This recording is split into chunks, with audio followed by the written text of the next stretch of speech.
It's never easy losing someone you love. I lost my dad at a young age, and even now I still think about him. Mum got sick so often she stayed home in bed. It got worse after my baby sister Bree was born. Dad did so much for our small family, all by himself, from helping me with schoolwork, changing diapers, and making sure my mum was taken care of. Despite everything, my dad did his best to take care of all of us.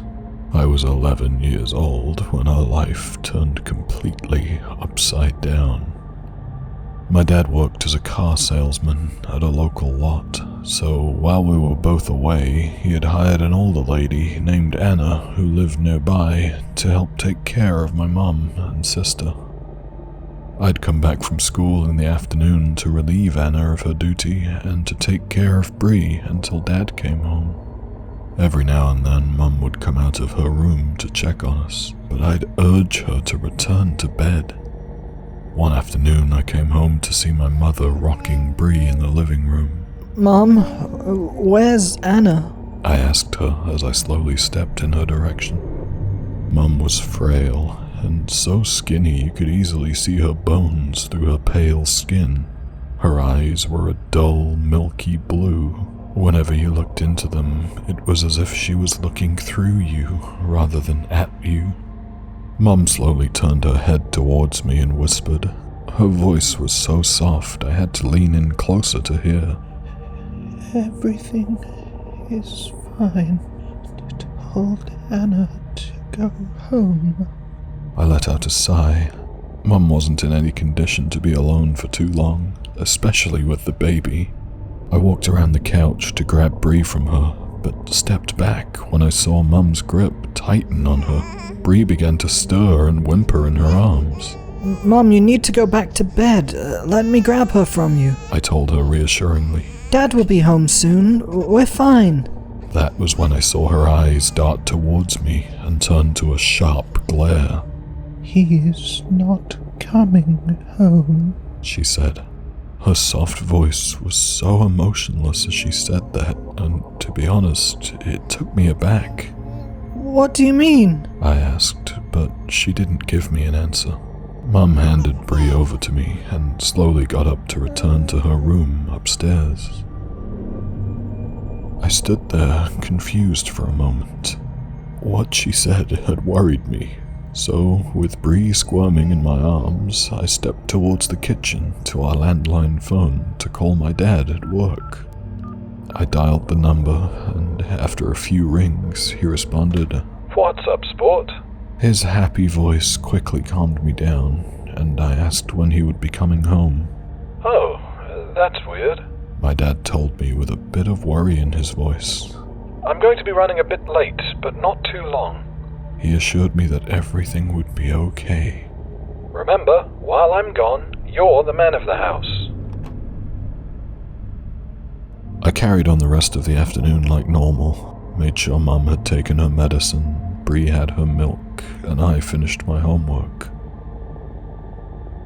Night had fallen, and my dad still wasn't home yet. I wasn't sure what he was doing, but I was sure things were okay. Bree was getting a bit fussy, so I took the initiative to put her to bed. A couple of hours later, she eventually fell asleep, and I rushed into my bedroom to fall asleep, completely exhausted. I'll never forget being woken up in the middle of the night to the sound of knocking on our front door. The noise echoed throughout the house and caused my baby sister to stir awake, her wails quickly drowning out any other sound. I turned in my bed to try and go back to sleep, but the knocking and crying was incessant. I was sure that Dad would emerge from his bedroom any second to take care of everything as usual. Was he not home yet?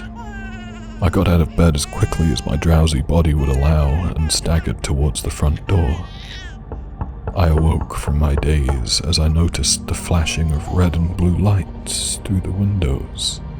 I rushed to the door to be met with a young police officer with a grim look on his face. He spoke to me, but I couldn't hear anything come from his lips.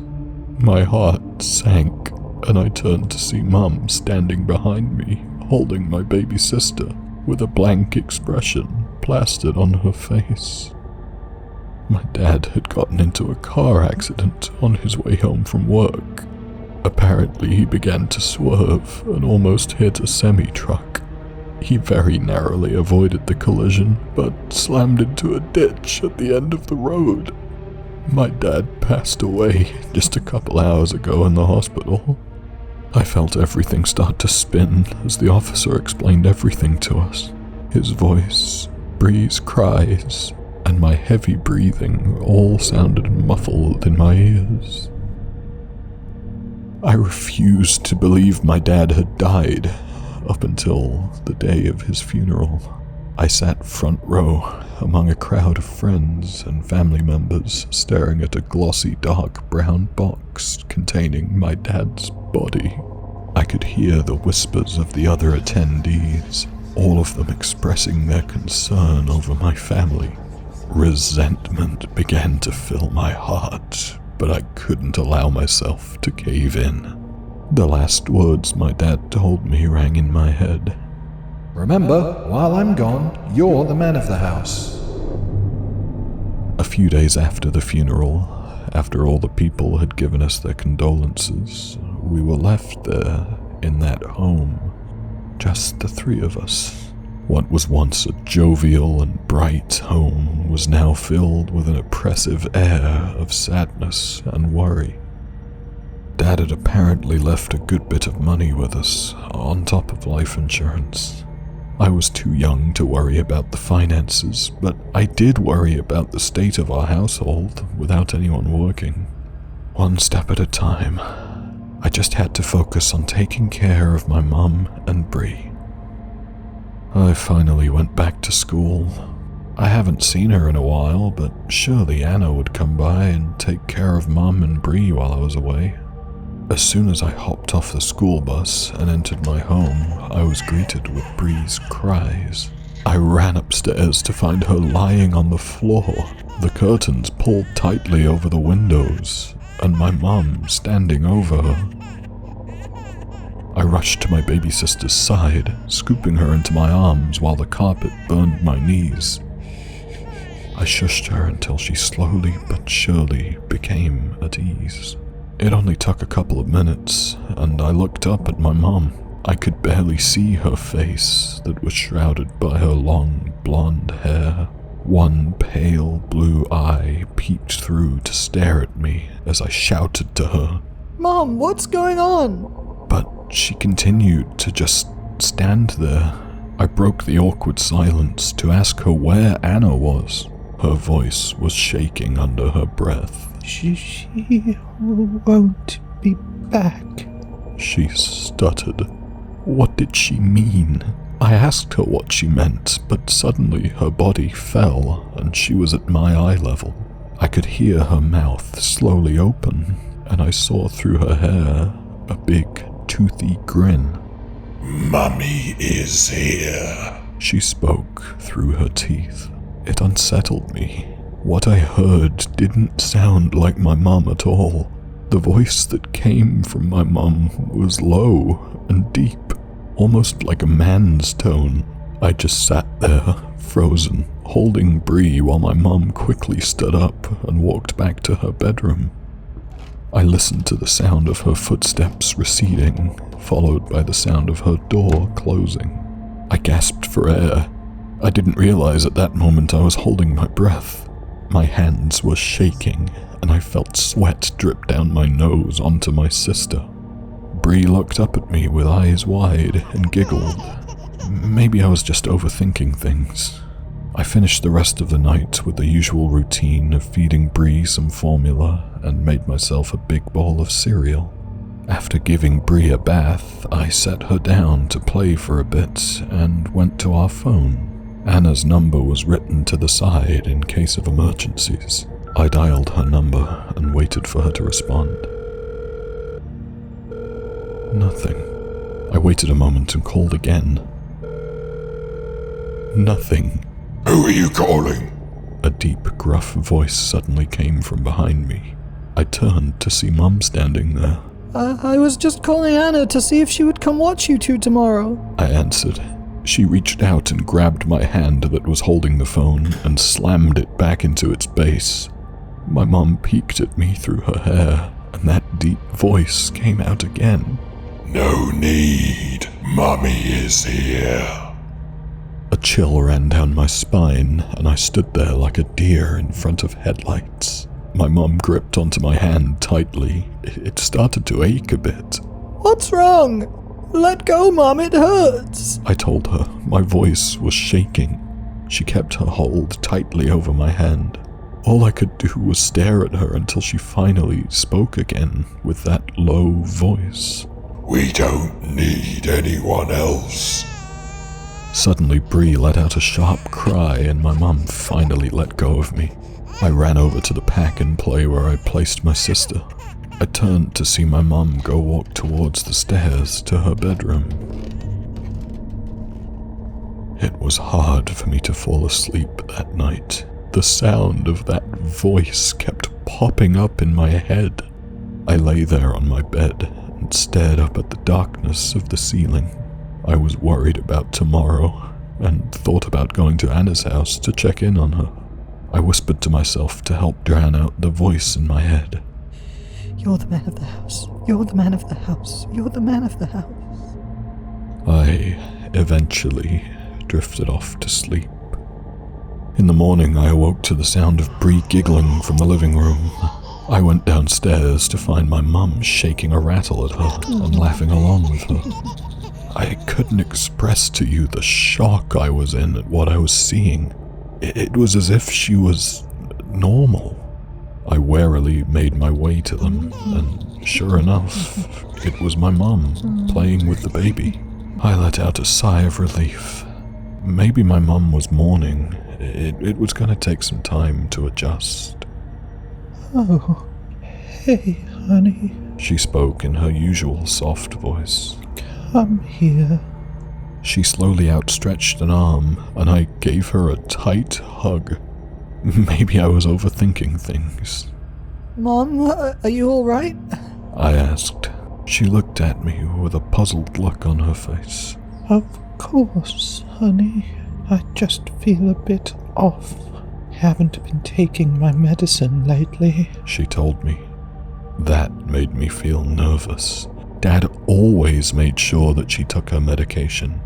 Why aren't you taking them? I questioned. We stayed in that embrace for a second longer. Then I felt her squeeze tighter. Mummy is all better, I heard a deep voice say. I pushed myself away from her to see my mum still smiling at me. I tried my best not to overthink things again, so I got ready for school and continued my day. The whole day at school, I couldn't help but stress out over my mum and the baby. I didn't want to think about living a life without them either. That was the longest day at school I ever experienced, and I practically flew off the bus as soon as it stopped near my house. When I opened the front door, I looked around to see everything was normal. I say that everything looked normal, but there was an eerie silence that filled the air. It was so quiet I could hear my own blood circulate within my body. The reason this was so odd to me, where's Bree? Where is Mum? I ran around the lower floor but didn't see a soul. That was when I noticed something emanating from the kitchen. Wisps of black smoke were slowly pouring into the living room, where I was followed by the smell of something burning. Mom! I shouted as I ran to the kitchen. Smoke was erupting from the oven. My eyes started to burn, and I began to cough. I rushed to the oven and turned it off while waving at the thick smoke in front of me. I could barely breathe as the burnt air began to fill my lungs, and my vision became blurred from my tears. Then something grabbed my wrist. I looked over to see my mum grabbing hold of me, but it wasn't my mum. She seemed taller, skinnier even, and her hair was much longer. She looked at me with her hair covering her face and a wide smile, and she stared at me with empty black eyes. I felt my blood run cold. She looked like my mum, but at the same time much different. When she finally spoke, I felt absolute terror overwhelm me. It was a man's voice that echoed through the kitchen. Boy, I made you dinner. It spoke with a low and guttural tone. A man's voice weathered with age. I shouted at her, asking her where my baby sister was. She proceeded to open the oven to release a plume of black smoke. I felt like I wanted to scream, but everything got clogged within my throat. I looked past the darkness into the oven to see a pan holding a large, baby-sized lump of charcoaled meat. My baby sister, not even a year old. The smell that came from that thing was indescribable. I wanted to vomit. I wanted to cry and scream. I felt my body go limp and I collapsed onto the floor, but my mum, or this thing that looked vaguely like my mum, held me up by my wrist with ease. What's wrong, honey? You gotta eat. If not, you won't grow big and strong. The man's voice grumbled from my mum's lips. She reached into the oven with her bare hands and clutched the burnt remains with her fingers. I could hear a sickening sizzle come from her skin as she touched the blackened meat. She held her hand up to my face. I could see her hand blister and boil from the meat she was holding. Her hand was only a few inches away from my lips, but I could already feel how hot her hands were. She pressed the lump of meat onto my lips, but I refused to ingest it. I was able to let out a scream as it burned my face. Suddenly I heard a faint cry from upstairs. A baby's cry. I felt her grip loosen from my wrist as her neck twisted upward like some kind of beast. I yanked my arm away from her and darted up the stairs. I could hear a low, growing echo behind me. The crying got louder as I got up to the upper floor. I followed the noise to the closed door of my parents' bedroom. I opened the door to find Bree, my sweet little sister, lying on her back on the floor. I looked around to see the room was an absolute mess. The bed had nothing on it but deep gashes in them. The carpet on the floor had patches where it looked like she had torn them up.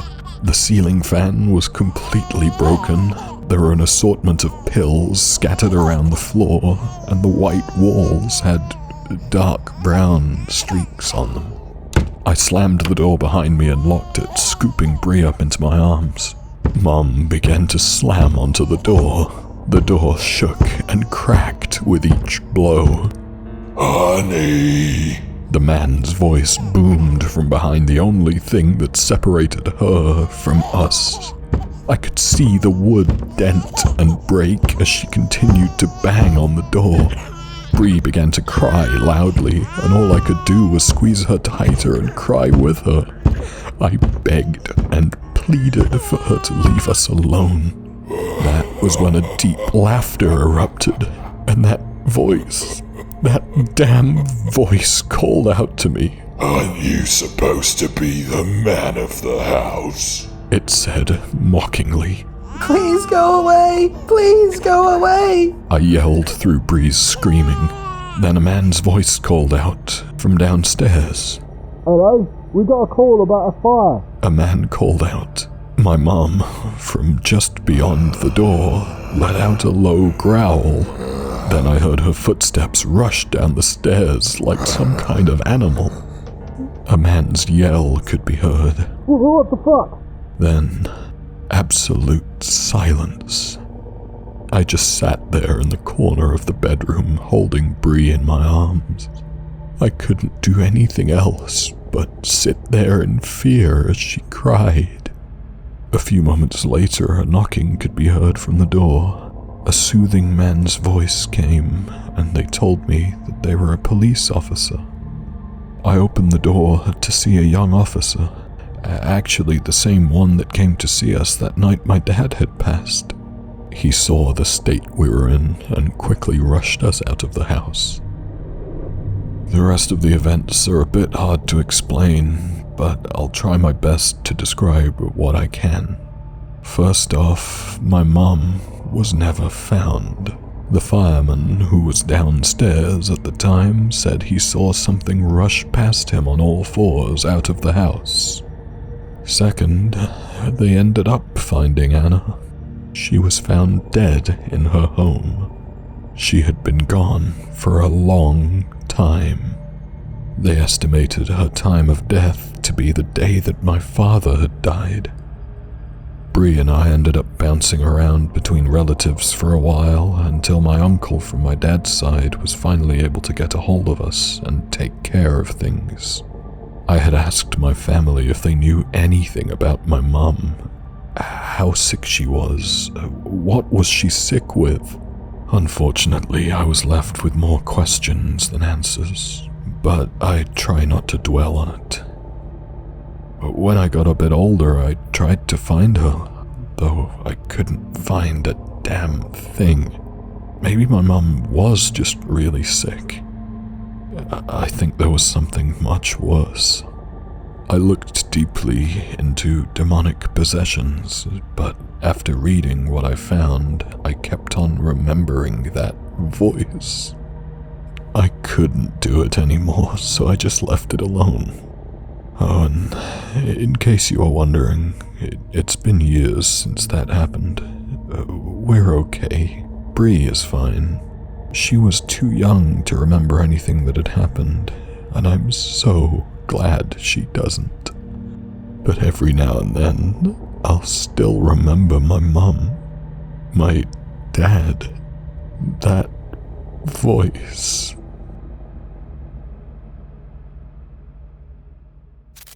Thank you for listening. If you enjoyed that, please consider subscribing for more. I've been your host, Tom, and until next time, Stay sleepless.